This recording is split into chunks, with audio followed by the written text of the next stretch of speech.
Señor, hoy te adoramos y te damos gracias por el privilegio de estar en una unidad delante de ti, porque tú eres nuestro Dios todopoderoso, todo santo, digno, eterno, amoroso, has sido con nosotros siempre. Te adoramos hoy con todo lo que somos, con todo lo que pensamos, con nuestro pasado, nuestro presente y nuestro futuro. Gracias, Padre, seas solo tú honrado hoy en el nombre de Jesús. Amén y amén. Gloria a Dios, tomen asiento. Bienvenidos a todos, Dios los bendiga. Dios los bendiga. Em, Vamos a leer un salmo antes de arrancar. ¿Sí? Salmo 23. Salmo 23 es una oración, como todos los salmos. Son oraciones. Y es un testimonio acerca de la fidelidad de Dios en toda la vida de David. Es un testimonio que él da. En el Salmo 23 dice: Jehová es mi pastor, nada me faltará. Paremos un segundo ahí. Juan 10, 27 dice que el Señor, se me fue. El Señor es el pastor de las ovejas, tiene unas ovejas. Así que cualquiera no puede llamarle a él o ser heredero de estas promesas que está haciendo aquí el mismo Dios cuando dice Él es mi pastor. O sea, es solamente para aquellas ovejas que lo oyen y lo siguen, ¿cierto? Jehová es mi pastor. En lugares de delicados pastos me hará descansar. Junto a aguas de reposo me pastoreará, confortará mi alma, me guiará por sendas de justicia por amor de su nombre. Aunque ande en valle de sombra de muerte, no temeré mal alguno, porque tú estarás conmigo. Tu vara y tu cayado me infundirán aliento. Aderezas mesa delante de mí en presencia de mis angustiadores. Unges mi cabeza con aceite, mi copa está rebosando. Ciertamente el bien y la misericordia me seguirán todos los días de mi vida, y en la casa de Jehová moraré por largos días. Pero como dije, hay que ser una ovejita del pastor para poder decirle: Jehová es mi pastor. La enseñanza de hoy se llama Jesús ora por sus discípulos, y es la segunda parte. Si usted quiere saber de qué hemos estado hablando, pues tendría que escuchar la enseñanza anterior. Estamos estudiando el libro de Juan, hemos venido paso a paso y hoy estamos en el capítulo 17, y el capítulo 17 todo es una oración que Dios Jesús hace a Dios Padre. Llegamos a esta parte en la cual, si como resumen, si me permiten por un momento, la oración va del verso 1 al 26, todo el capítulo 17, y la primera parte de la oración va del verso 1 al 5, en la cual Jesús pide por sí mismo. Jesús está orando por sí mismo y pide ser glorificado. No puedo entrar en detalles ahorita porque me demoré como una hora hablando acerca de cada uno de estos dos tópicos, pero el primer tópico dije que es entonces Jesús pide por sí mismo. ¿Y qué es lo que pide? Ser glorificado. Él pide ser glorificado en sí mismo. ¿Qué es lo que es glorificación? A los que no han estado con nosotros, es ese proceso que empieza en el capítulo 13, cuando Él dice, voy a morir. Él muere entonces, es crucificado, sepultado, resucita al tercer día y después pasa tiempo con los apóstoles y asciende al cielo. Todo ese proceso es la glorificación, el proceso mediante el cual Él muere y asciende otra vez a la gloria que antes tenía con el Padre. ¿Y para qué hace eso? ¿Para qué es glorificado? En el verso 3 dice, para dar vida eterna. Para dar vida eterna. ¿A quiénes? ¿A quiénes va a dar vida eterna? A los que previamente el Padre le dio. En el verso 2 dice que el Padre le dio a unos discípulos. ¿Sí me están poniendo los versículos? ¿Verso 2? ¿No? Ok. Entonces, ¿a quiénes les va a dar vida eterna? A los que el Padre le dio. ¿Y cómo así? Él lo explica en los versos siguientes, en la enseñanza que dimos la semana pasada, el verso 6 al 10. ¿A quienes Dios Padre le dio al Hijo? Dice verso 6. Ahí sí seguimos. En el verso 6. He manifestado tu nombre a los hombres que del mundo me diste. Eso hablamos la semana pasada. Tuyos eran y me los diste y han guardado tu palabra.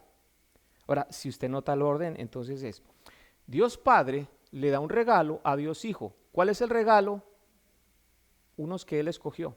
No todos, pero unos que Él escogió desde antes de la fundación del mundo, como dice Efesios. Dios Padre entonces le da un regalo al Hijo. El Hijo entonces dice que los guarda y les enseña al Padre, les muestra al Padre, dice, les he manifestado tu nombre. Y si usted ve la palabra en griego es, les revela al Padre. O sea, en conclusión, o en otras palabras, tenemos a Dios Padre que le da un regalo al Hijo. El Hijo aprecia mucho ese regalo, da la vida por ellos y les muestra al Padre. les muestra al Padre, les da a conocer al Padre. ¿Y cómo se distinguen aquellos que son sus hijos guardados? Porque obedecen su palabra, son salvados y se evidencia con sus vidas que han sido salvados, ¿sí? Ahora sí continúo. El Señor entonces en el verso 9, la semana pasada, no ruega por el mundo, no ruega por todos, y eso es una declaración drástica. Él no ruega por toda la gente, y eso a veces es contradictorio, o para algunos puede pensarse contradictorio cuando en Juan 3:16 dice, porque de tal manera amó Dios al mundo, que ha dado a su Hijo unigénito, para que todo aquel que en él cree no se pierda. Entonces, ¿cómo es la cosa? Si ama al mundo, pero aquí dice no ruega por el mundo. Entonces es el mismo Jesús que está diciendo las mismas palabras, y lo que estaba diciendo Juan 3:16 es que él está amando a la humanidad, pero no al sistema de pecado, ¿correcto? Y está haciendo extensiva la salvación no solamente a los judíos, sino a todos más allá, a todas las naciones. Sí, espero que me entiendan, pero no puedo detenerme a avanzar, tengo que avanzar, perdón. Entonces las oraciones que el Señor hace o que está haciendo ahorita son contestadas porque son hechas conforme a la voluntad del Padre. Y uno dice, ¿cómo hago para orar conforme a la voluntad de Dios? Porque muchas veces uno dice, Señor, yo quiero esto, Señor, yo quiero aquello, como orar por la sanidad de un enfermo. Uno quiere que se sane, o uno quiere prosperar económicamente, o uno quiere cosas que son naturales, que uno pide como ser humano. Uno pide porque, hombre, que tenga la provisión, hombre, que se sane, hombre, no sé, lo que sea la realidad de cada uno. Uno pide. ¿Y cómo hace uno para pedir conforme a la voluntad del Padre? Pues conociéndolo. Si uno conoce a Dios, realmente quién es, uno empieza a pedir conforme a lo que Él desea para nosotros. Porque de otra manera estoy yo orando conforme mi deseo, y eso no será contestado, será conforme a la voluntad perfecta de Él, y ocurre entonces conociéndolo a Él, los atributos de Él, quién es Él, los propósitos eternos de Dios. ¿Ok? ¿Cómo lo hago? A través de su palabra. Uno se mete en su palabra y el Señor le va revelando a uno su pensamiento, cómo Él ve las cosas. Hoy veremos entonces lo que el Señor pide por sus discípulos. Todo eso es un preámbulo a la oración, que son dos cosas. El Señor va a pedir dos cosas en el texto que vamos a estudiar hoy. Una es protección y otra es santificación. Esas son las dos cosas que pide el Señor por los discípulos que tiene ahí, los discípulos históricos, los 12 apóstoles, los que están de frente de Él. Ahora, veamos el contexto y la importancia de esta oración. Jesús se va y los deja. Jesús se va a morir en la cruz y Jesús se va a ir. Él los va a dejar solos. Va a haber una ruptura entre los apóstoles, los que Él tiene, y ellos. ¿Sí? ¿Entiende cómo es el contexto? Y los apóstoles pues están afligidos obviamente, y el Señor Jesús va a pedir por ellos porque sabe cómo está su corazón. ¿Qué van a hacer ellos? Se preguntan de pronto entre sí, ¿qué vamos a hacer? Ya se va. Van a tener problemas y los tienen. En Hechos nos muestran todos los problemas y luego son martirizados y etcétera. Pero el fundamento de esta oración está en la declaración final del capítulo anterior, en el capítulo 16, verso 33. ¿Sí está por allí? Dice, estas cosas os he hablado para que en mí tengáis paz. En el mundo tendréis aflicción, pero confiad, yo he vencido al mundo. El Señor dice, así como yo he vencido, ustedes también.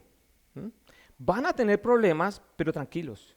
Y esa es la base y el contexto de la oración que Él está haciendo en este capítulo 17. Entonces, como dije, el Señor ruega al Padre para que los proteja y los santifique. ¿Para qué? Pues para que no se rompa esa unidad que hay en Él y Él con ellos. Es una unidad eterna, y luego lo discutimos mejor. Veamos el texto base propiamente.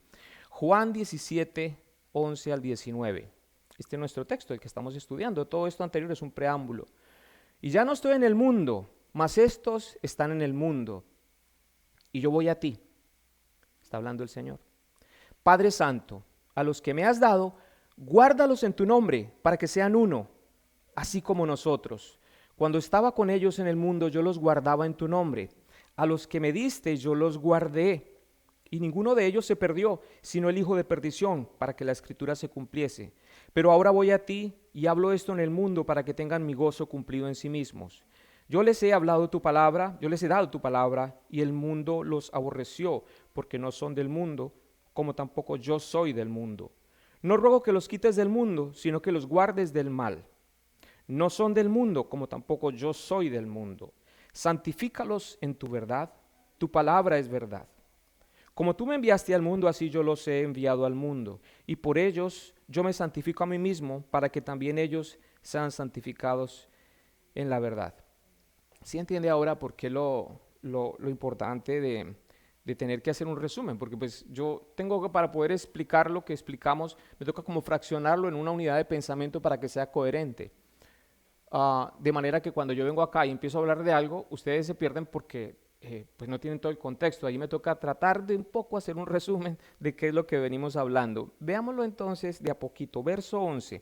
Y ya no estoy en el mundo, dice el Señor, mas estos están en el mundo y yo voy a ti. Padre Santo, a los que me has dado, guárdalos en tu nombre para que sean uno, así como nosotros. ¿Notan cómo el Señor empieza y dice Padre Santo?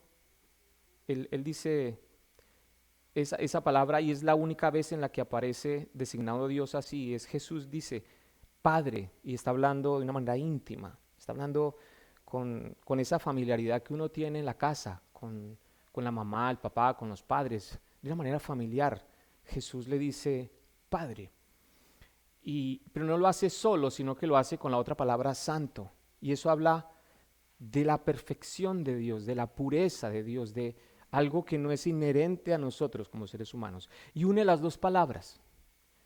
Ese Dios invisible, ese Dios que era conocido a través de los profetas, a través de los libros, a través de Moisés, algo lejano, ese Dios que no es como cercano al pueblo, que es santo, aquí Dios llega y como que lo aterriza y lo hace a través del Hijo hablando en primera persona y dice Padre Santo, el Dios eterno, divino, no solamente es eso, pero es cercano, es mi Padre, así le dice él, ¿no? Padre Santo.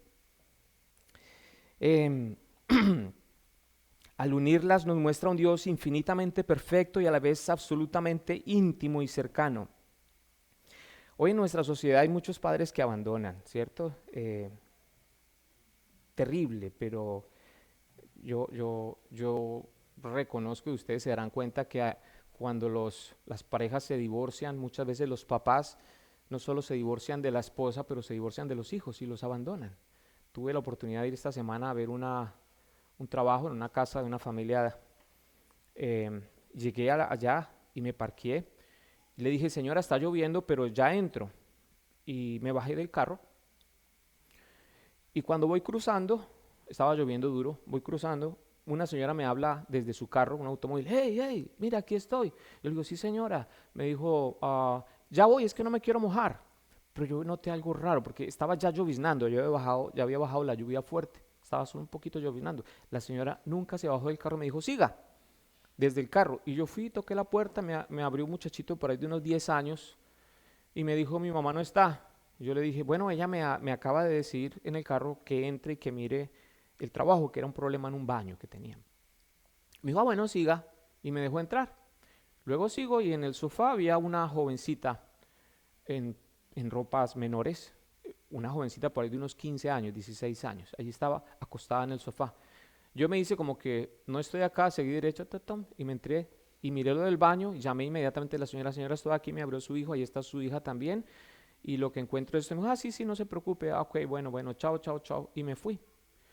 Bajé y ahí estaba la señora en el carro todavía. ¿Quién sabe qué estaría haciendo? Ustedes podrán imaginar, ¿no? ¿Qué haría la señora? ¿Qué había en el apartamento? Cucarachas por todas partes, ese baño estaba plagado y por ahí habían eso. Ese es el estilo de vida que tiene esa familia. Padre no existe, no hay por ningún lado.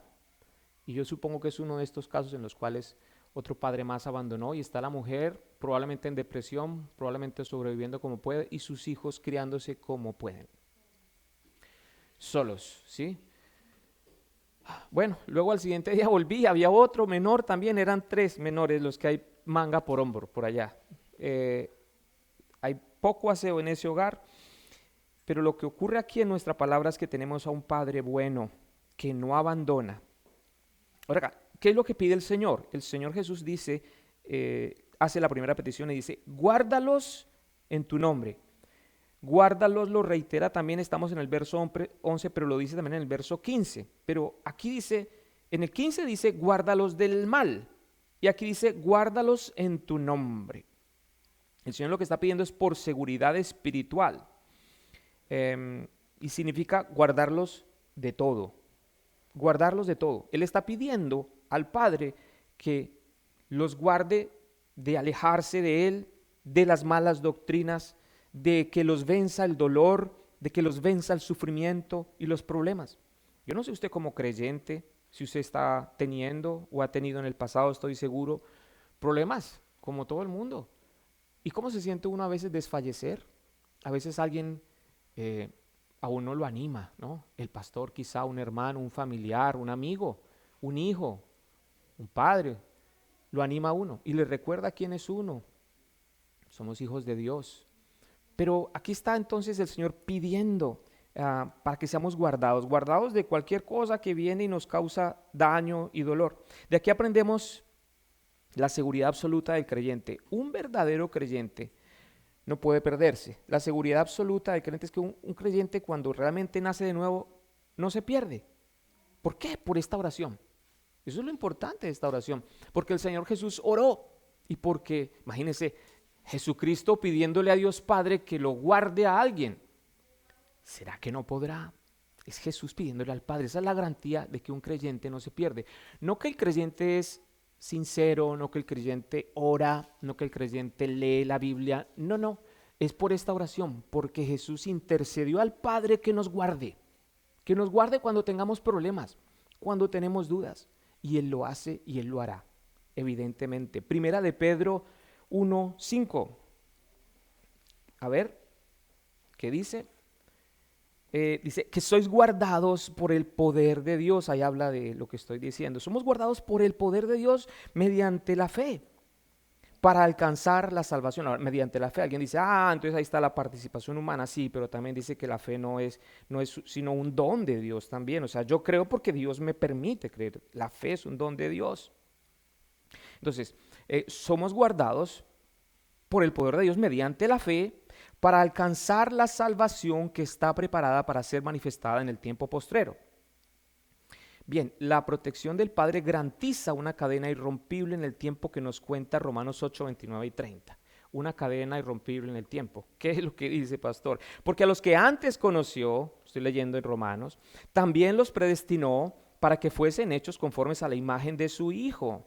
Antes conoció, Dios Padre conoció a algunos, dice, es lo que estoy leyendo en Romanos, unos que Él escogió, dice, para que fuesen hechos conformes a la imagen de su Hijo, para que Él sea el primogénito entre muchos hermanos, y a los que predestinó a estos también llamó, y a los que llamó a estos también justificó, y a los que justificó a estos también glorificó. Un trabalenguas, pero no es complicado. Es lo mismo que estoy diciendo del principio. Dios desde antes de la fundación del mundo, es decir, antes que usted naciera, antes que sus padres nacieran, lo llamó para ser salvo, ¿no? Lo escogió. ¿De qué? ¿Por qué? No entiendo. Usted tampoco. Por pura gracia. No entiendo cuáles son los parámetros. Uno quisiera comprenderlo. No se puede explicar. Pero Dios escogió a algunos. Dios Padre escogió a algunos. Y dice que los preserva y los lleva hasta el fin y los glorifica. Eso es lo que está diciendo. Y los salva. No hay manera de que se pierdan. La salvación no se pierde. El que le dijo eso, pues o no conoce la palabra o lo está engañando. Ok. ¿Qué es lo que dice? Guárdalos en tu nombre. Guárdalos. ¿Para qué? Para que sean uno. Para que sean uno así como nosotros. Y se refiere a la unidad esencial de los creyentes. ¿Cuál es la unidad esencial de nosotros como creyentes? Llámese la iglesia que sea donde sea. Lo voy a leer ahorita, pero si usted quiere, es la vida eterna. La vida eterna es lo que nos une. Somos hijos de Él, somos salvos por su gracia, eso es lo que nos une. La unidad de que está hablando acá es esa unidad invisible y la produce el Espíritu Santo. Efesios 4, 1 al 5, si nos da el tiempo para leerlo. Yo pues, preso en el Señor, os ruego que andéis como es digno de la vocación con que fuisteis llamados, con toda humildad y mansedumbre, soportándoos con paciencia los unos a los otros en amor, es el apóstol Pablo predicando, y aquí viene el verso 3. Solícitos en guardar la unidad del Espíritu en el vínculo de la paz, la unidad del Espíritu. O sea, la unidad no es porque el pastor fulano se propuso hacer una convención del sur y unir a todos los pastores. Yo escuché una predicación de un pastor, tremendo pastor, hablándole a pastores. Yo creo que habrían unos 1000 o 1500 pastores y él era tremendo predicador. Y uno escucha esa enseñanza y uno termina llorando, literalmente. Y dice, wow, qué tremendo que es el pastor. Pero lo que él enfocó este mismo tema era acerca de la unidad de la iglesia, que la iglesia era una iglesia desunida y que somos entonces bautistas y que somos pentecostales y que somos presbiterianos y que somos anglicanos y que somos carismáticos y que somos esto o aquello y que eso está mal delante de Dios porque una vez él se encontró con un judío y el judío le dijo que él casi llegaba a ser cristiano, pero al ver la desunión de los creyentes se había dado cuenta que eso no podía ser cierto y que por lo tanto entonces teníamos que volver a ser unidos. Entonces toda esta enseñanza de 29 versos, 26 versos del capítulo 17 se traduce en que debemos ser uno como iglesia, ¿no? Una iglesia unida, ¿no? Y eso no es lo que dice. Yo si les estoy leyendo hace rato diciendo aquí hay dos peticiones y una es por protección y otra es por santidad. Eso es lo que dice la petición del Señor. Primero ora por sí mismo, luego ora por los apóstoles, por protección y por santidad. Y la tercera parte que no mencioné es cuando ora por los nuevos creyentes, o sea, usted y yo, que seríamos como la herencia de esos apóstoles. La predicación efectiva de esos 12 apóstoles da como resultado la iglesia de hoy. Y entonces, ¿cuál es la unidad? El adherente de nosotros, el bon que nos une, la vida eterna. Bien. Ok, sigo. Avancemos. ¿Qué más vemos en el verso 11? Si puntualizamos de una manera práctica esta unidad invisible y espiritual que tiene la iglesia, es que esa unidad produce amor común. Usted va a tener amor con los hermanos, así sean de otra comunidad. Primera de Juan 4, 19 al 21, no lo voy a leer, pero usted puede después, si quiere, verlos cada uno de ellos. El compromiso con la palabra, esa unidad invisible de Dios que produce en nosotros como creyentes, produce compromiso con la palabra y produce el afecto por su pueblo, Colosenses 3:14, y también la separación de lo impío y lo mundano. No me voy a detener en esto. Verso 12. Cuando estaba con ellos, o sea, seguimos en nuestro texto base, vimos el verso 11, vamos al verso 12. Cuando estaba con ellos en el mundo, orando el Señor, yo los guardaba en tu nombre. A los que me diste, yo los guardé, y ninguno de ellos se perdió, sino el hijo de perdición, para que la escritura se cumpliese. Entonces, ¿cuál es la petición? Guárdalos. Guárdalos fue la petición y ahora les dice que él los guardaba en pasado. La petición es guárdalos, pero acá dice yo los guardaba en tu nombre. Y lleva la idea de preservar, vigilar y proteger de peligros externos.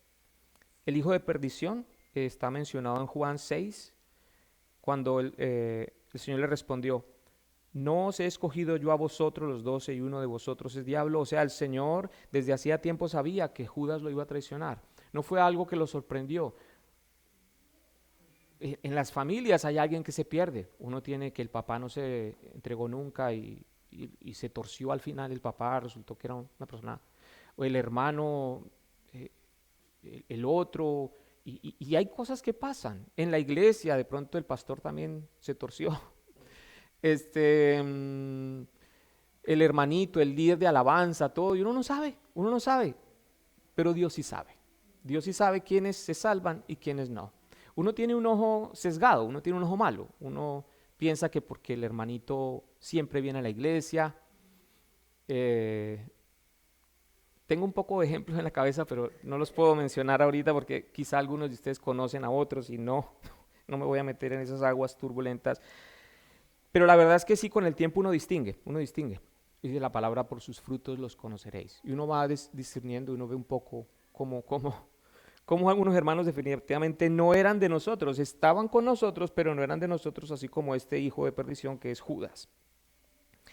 Y es que Judas, en Juan 13:27, Judas y Satanás se habían puesto de acuerdo, pero Dios tornó eso en algo positivo, ¿sí? O sea, Judas era un hijo de perdición. Judas se iba a perder igual.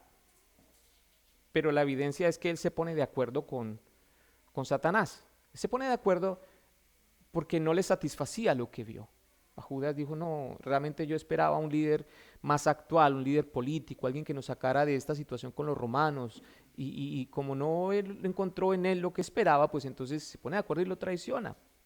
Eso ahí vimos Juan 13:27, ¿cierto? Y después del bocado Satanás entró en él. Entonces Jesús le dijo, lo que vas a hacer, hazlo. Mire, Satanás entró en él. Él se pone de acuerdo con Satanás. y vaya hace desde ese momento su tarea de entregarlo. Vámonos al verso 13 de nuestro texto. Sigo. Pero ahora voy a ti y hablo esto en el mundo, para que tengan mi gozo cumplido en sí mismos. Ellos estaban oyendo cómo Jesús intercedía al Padre. Si volvemos acá en nuestro texto, verso 13, tenemos entonces a que los apóstoles están oyendo cómo ora Jesús al Padre. Imagínese usted oyendo a Jesús interceder por usted con nombre propio, ¿no? Lina, imagínate a Jesús orando y tú que puedas oír cómo Él ora al Padre. Impresionante. ¿Y eso que producía en los que oían? Gozo, una alegría profunda. O sea, estaban oyendo cómo Jesús oraba por ellos, intercedía por ellos. Eso produce la oración, eso produce gozo en nuestro corazón. Segunda de Corintios 4, 17 al 18. Porque esta leve tribulación momentánea produce en nosotros un cada vez más excelente y eterno peso de gloria. No mirando nosotros las cosas que se ven, sino las que no se ven, pues las cosas que se ven son temporales, pero las que no se ven son eternas. O sea, nosotros podemos tener problemas, claro, en nuestras vidas. Todos estamos tarde que temprano con un problema. A veces la vida en el presente es muy chévere, pero en un punto es terrible. Y creo que ustedes, los que han vivido mucho, o bueno, a algunos les toca desde jóvenes, pero la verdad a todos la vida nos toca. Uno quisiera tener una casa bonita, unos carros chéveres, un trabajo agradable, una vejez sana y que los hijos no tengan problemas y morir en la cama dormido. Pero a veces no es así, normalmente no es así. La vida tiene curvas y subidas y valles, como dice, de sombra de muerte, y hay dolor, hay sufrimiento.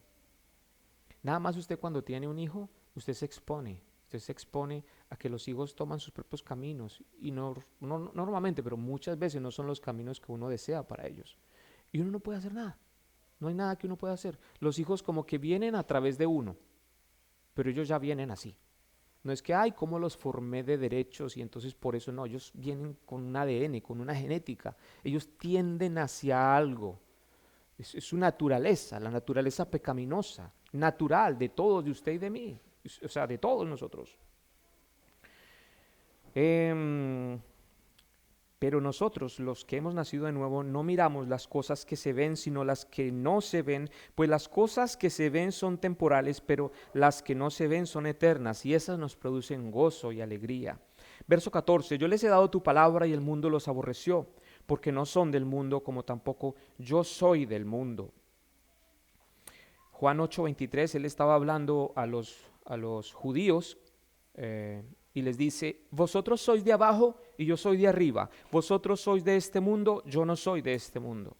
Y en Filipenses 3:20, el apóstol Pablo está hablándole a la iglesia de Filipos, griega, y les dice, nuestra ciudadanía está en los cielos, de donde también esperamos al Salvador, al Señor Jesucristo. O sea, nosotros no somos de este mundo.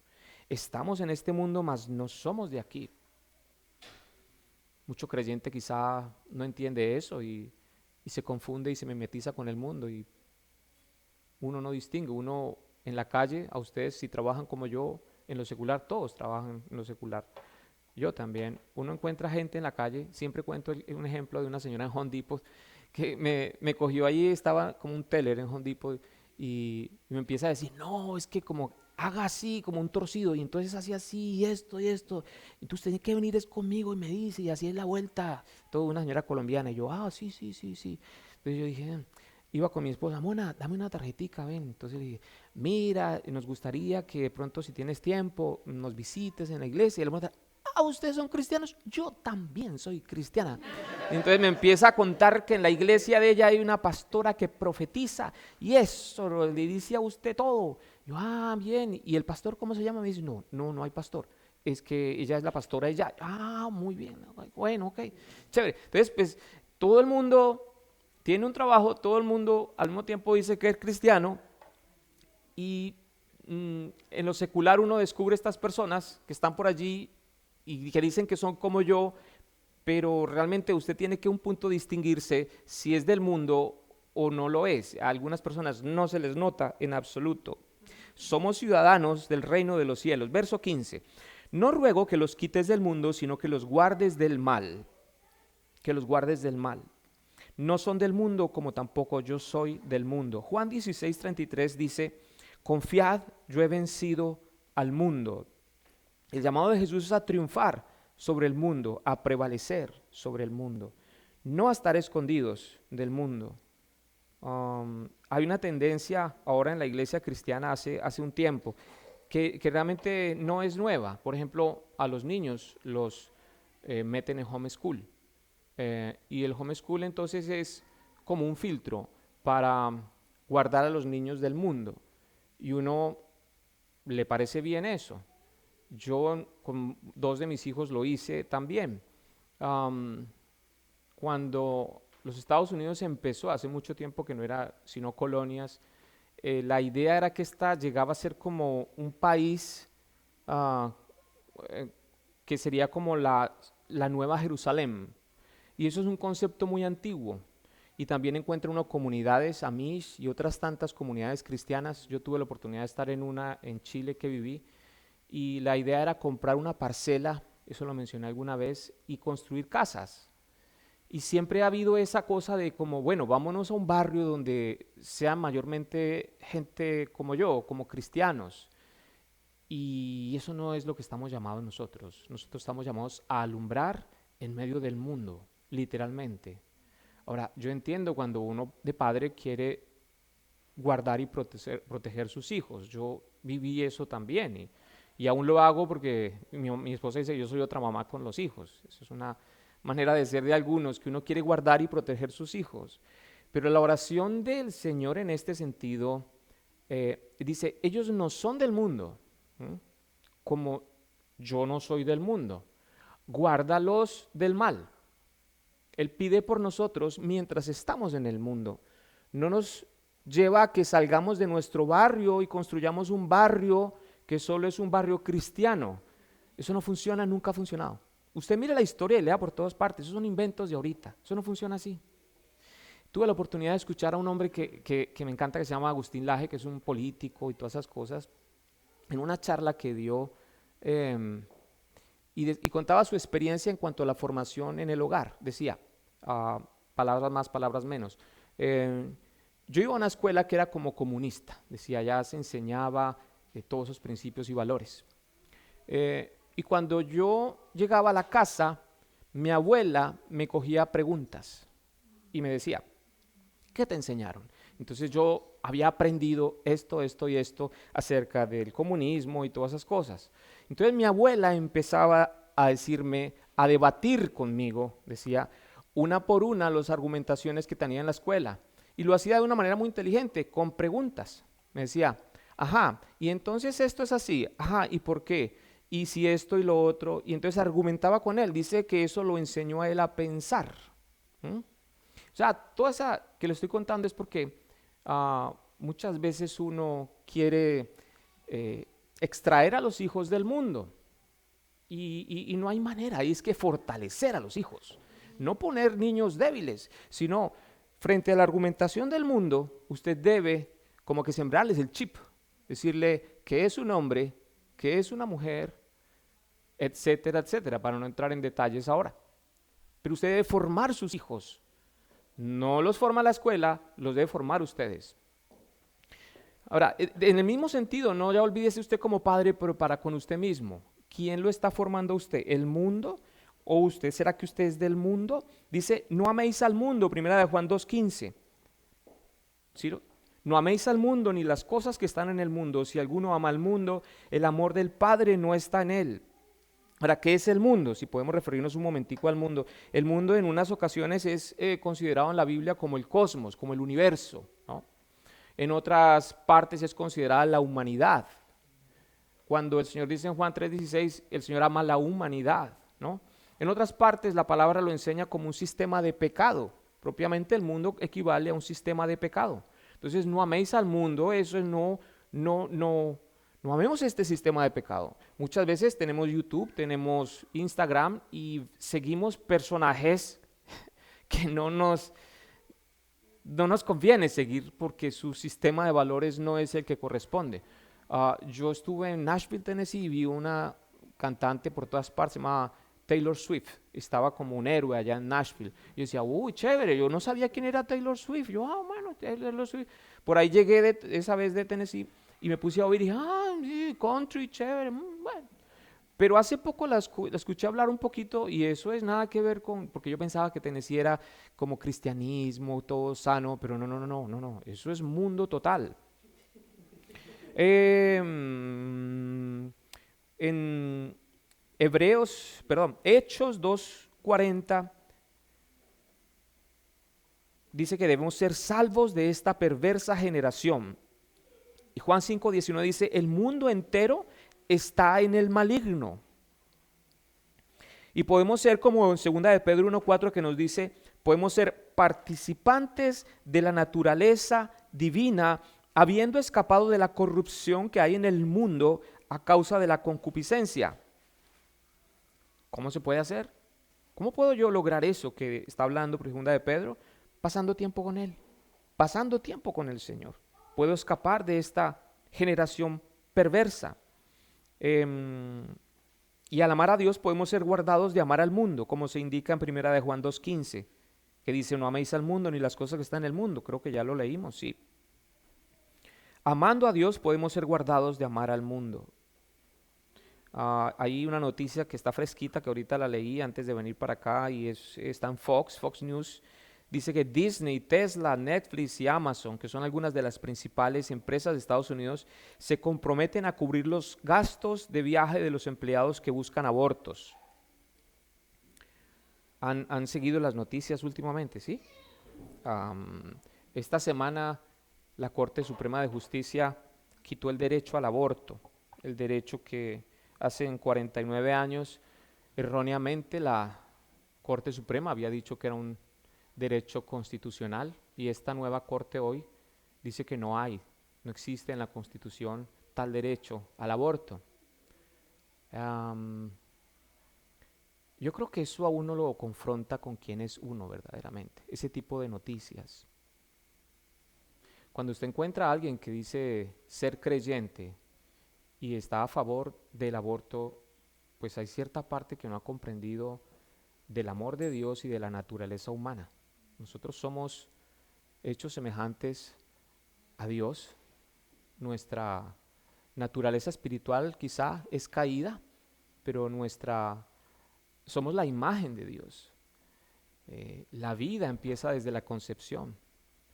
Y cuando escuche personas, yo he dejado de seguir ahorita personas, estos que yo seguía personas allí en el Instagram y en el YouTube, yo he dejado unfollow. ¿Yo qué hago siguiendo a estos personajes? Nada que ver conmigo. O sea, si un bebecito ya tiene manos, yo no sé, puedo perder las fechas, pero como al mes y medio ya están con el cuerpito y todo allí.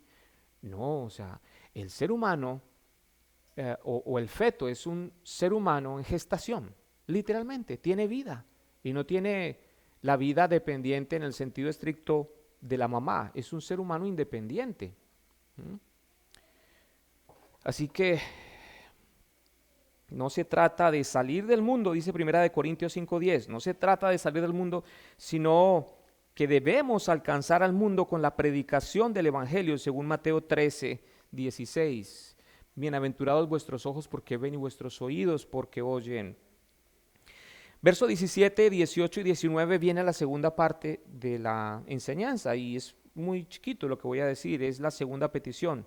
El Señor dice, santifícalos en tu verdad. Si bien la primera fue por protección espiritual, pidió por protección, dijimos que hay dos peticiones, protección espiritual, y ahorita la segunda es por santificación y purificación de los discípulos. Dice, como tú me enviaste al mundo, así yo los he enviado al mundo, y por ellos me santifico a mí mismo. Entonces acá no solo eran las amenazas externas de 15:3, el Juan 15:3, ¿lo tenemos? ¿Sí? Ya vosotros estáis limpios por la palabra que os he hablado. A ver si lo digo. Juan 15:3, nosotros pasamos por eso hace tiempo. El Señor dice, cuando somos salvados, estamos limpios. No necesitamos ir cada vez a pedir perdón, Señor, dame vida eterna, Señor, perdóname. hazme nacer de nuevo. No, uno nace una vez y para siempre. Dice, ya vosotros estáis limpios por la palabra que os he hablado. O sea, ellos creyeron en la palabra de Dios y ya nacieron de nuevo, estaban limpios los apóstoles. Pero lo que está diciendo acá, en Juan 13:10, dice que ya eran salvos, pero debían limpiarse los pies. Jesús les dijo, el que está lavado, o sea, el que ya fue regenerado, el que nació de nuevo, no necesita sino lavarse los pies, pues está todo limpio y vosotros limpios estáis, aunque no todos, se refería a Judas. O sea, los 11 estaban limpios de todos. Y es que, ¿qué significa eso? Que muchas veces uno peca, uno es salvado, uno ya fue regenerado, usted es un hijo de Dios, pero usted peca. Y entonces hay que, dice, lavarse los pies. El Señor Jesús le lavó los pies a los apóstoles. Solo se habían ensuciado los pies. Eso cuando usted sale le da tanta rabia y le quiere tirar el carro al otro y dice, perdóname, Señor, ¿no? Eso es. Desde ahí cometí un pecado y el Señor dice, bueno, venid a mí, el que encubre sus pecados no prospera, pero el que los confiesa se aparta, alcanza misericordia. Y clamamos al Señor y el Señor nos limpia de esa manera, ¿sí? La palabra santifica. O sea, a ver, hasta aquí lo que vimos antes son como amenazas externas. El Señor pide que nos guarde de algo externo, pero ahora con la santificación va más allá, va como a lo interno, como a la integridad de nosotros. Salmo 19:7 nos enseña que la palabra es la que nos santifica. La ley de Jehová es perfecta, que convierte el alma. El testimonio de Jehová es fiel, que hace sabio al sencillo. Salmo 119:160, la suma de tu palabra es verdad, y eterno es todo juicio de justicia. Y David dijo en el Salmo 119:11 que él guardaba sus dichos para no pecar contra él. Él guardaba la palabra de Dios misma para no pecar en contra de Dios. Y solamente ahí nosotros entonces estamos listos para ser enviados, como dice en el verso 18, como tú me enviaste al mundo, así yo los he enviado al mundo. Solo cuando estamos limpios podemos ir a otros a predicar el evangelio. Usted no puede ir borracho a predicarle a otro, usted no puede estar drogado y a predicarle a otros, usted no puede estar en fornicación, en adulterio, en masturbación y en pecados, ir a estar predicando a otros. Dice que no, o sea, es lo que acabo de decir.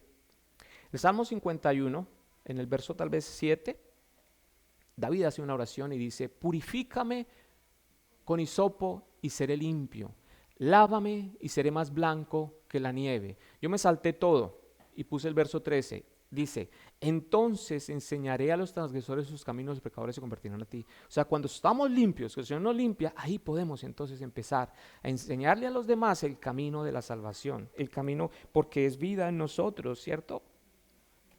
Acabemos de una vez, vamos a acabar. ¿Qué podemos sacar? ¿Ustedes qué pueden entender de todo esto que se dijo hoy? Vivir con carácter. Vivir con carácter, ¿no? Vivir con carácter, o sea, el Señor nos está a nosotros diciendo, mire, yo no los quiero sacar del mundo porque usted de pronto, ¿cuántos años tienes tú, Johan? ¿40? ¿39? 40, está, 45, 42. ¿Quién sabe si te tocan vivir otros 42? ¿Sí? Entonces, ¿qué vas a hacer de aquí en adelante? ¿Vas a estar asustado de que el mundo me va a seducir y me voy a conseguir de pronto otra mujer y me voy a separar y voy a empezar otro hogar y que quizá? No.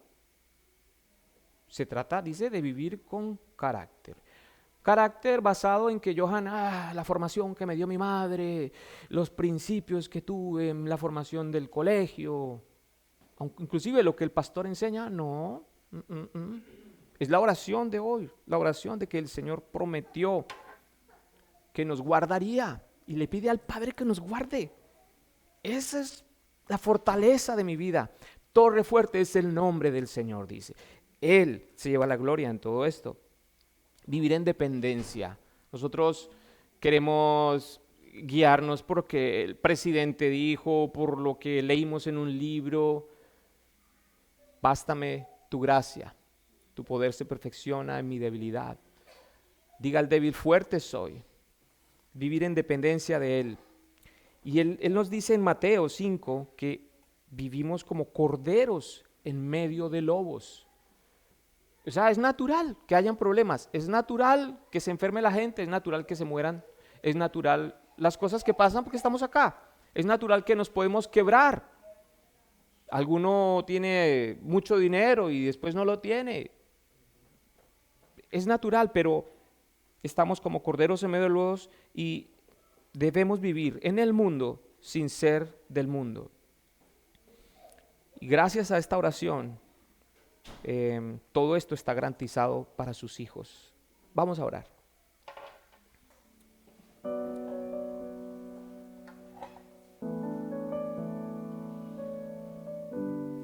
Padre, qué difícil es a veces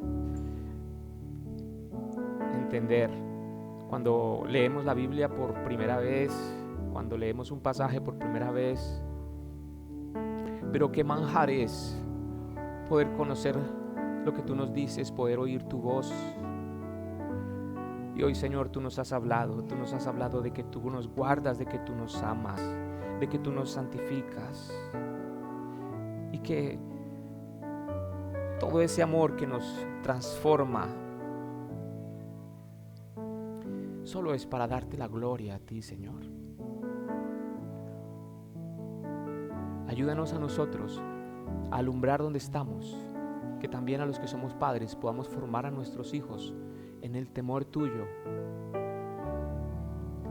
y confiar en ti. Declaramos hoy nuestra dependencia a ti y te agradecemos de antemano porque tú conoces nuestro nombre. A aquellos que han sido salvados, su nombre está inscrito en el libro de la vida del Cordero desde antes de la fundación del mundo, y por eso, Señor, te damos gracias, porque tú conoces nuestros nombres, conoces nuestros cabellos, cuántos son. Tú sabes todo de nosotros antes que te pidamos y sabes exactamente lo que cada uno que escucha hoy en su casa está pasando, Señor. Desde esta ciudad de Orlando no sabemos nada más que lo que está en nuestro pequeño entorno, pero en el mundo entero tú tienes ojos sobre cada uno de tus hijitos. Ayuda a tu iglesia, yo te ruego, Padre, para que sea luz donde está y que salgan de sus tonteras, de lo que los ocupa en lo cotidiano, y que puedan ejercer el ministerio de la reconciliación en lo cotidiano de sus propias vidas.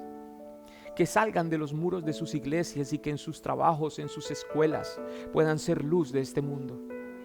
Gracias, Padre, porque tú te ocupas de cada uno de nosotros y de nuestras necesidades. Hoy te las entregamos todas y confiamos en ti. En el nombre de Jesús. Amén. Si usted que nos escucha por el internet ha hecho una oración con nosotros o quiere saber más de algo de lo que hablamos, escríbanos y con mucho gusto le vamos a contestar. Dios los bendiga y vamos a orar para acabar. Padre, te damos gracias por el privilegio de estar juntos hoy como iglesia. Tú eres quien da unidad a tu iglesia a lo ancho del mundo. Y la unidad es la salvación que tú diste a tus hijos. Gracias, Espíritu Santo, porque revelas a cada uno que son hechos hijos de Dios. Y si alguno que oye hoy no tiene esa convicción profunda de ser hijo tuyo, Padre Santo, convéncelo primeramente de pecado. Señor, que entienda que el pecado lo separa y que tú estás listo para limpiarlo de todo pecado y limpiarlo de su maldad. Señor, te entregamos nuestras cargas, todas ellas. Esta semana, Señor, tú sabes a los que tienen que pagar la renta, a los que tienen que pagar los biles. Tú sabes, Señor, las enfermedades que hay en algunos y el dolor que hay en otros, la falta de fe y la duda. Padre Santo, guárdalos hoy, Señor. Clamamos, intercedemos por otros. Salva a los que han de ser salvos. Guarda tu iglesia. Guarda a nuestros hijos también. Ayúdanos en nuestras cosas ordinarias, cotidianas, para ocuparnos de lo espiritual y lo eterno. Gracias, Padre.